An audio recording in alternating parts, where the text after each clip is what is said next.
Jeshi la Polisi mkoa wa Mbeya kwa kushirikiana na wananchi wa mtaa wa Yerawani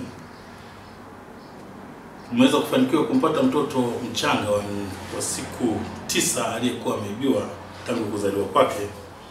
Na huyu mtoto ambaye alipotea alikuwa ambaye aliibiwa anaitwa Isaka Ambwene, na aliibiwa na watu wasiofahamika.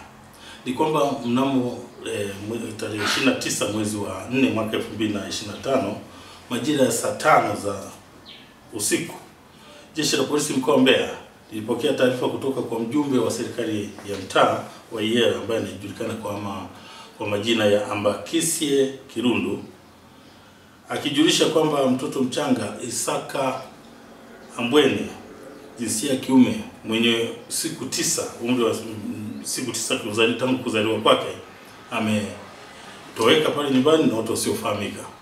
Ndipo mama mzazi wa huyo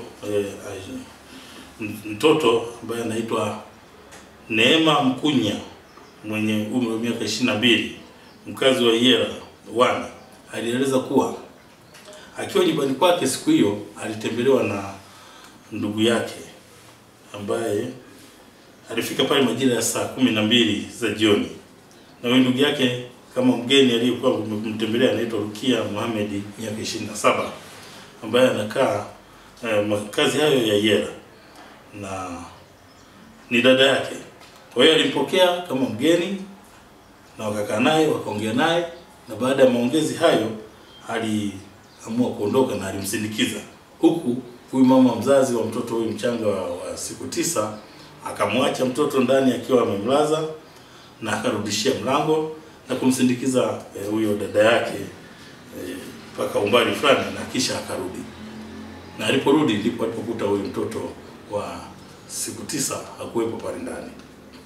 Jitihada za upelelezi kwa kushirikiana na wananchi mbalimbali ili kumtafuta huyu mtoto ziliweza kufanyika, na ndipo mnamo tarehe 15 mwezi huu wa 5 mwaka 2025 majira ya saa 3 za usiku, mtoto huyo aliweza kupatikana akiwa ametelekezwa kwenye eneo jirani na nyumba wanaoishi huyu baba na mama wa huyu mtoto wa siku 9. Yaani kwa maana kwamba nyumba ilipo na ndipo walipokuwa wamemweka huyo mtoto hapo jirani. Kwa hiyo Jeshi la Polisi mkoa wa Mbeya linaendelea chini ya vikosi vyake maalum vya kufuatilia matukio kama haya kwa ajili ya kupata nani aliyekuwa amemchukua huyo mtoto, alikuwa ana nia gani na alikuwa anampeleka wapi.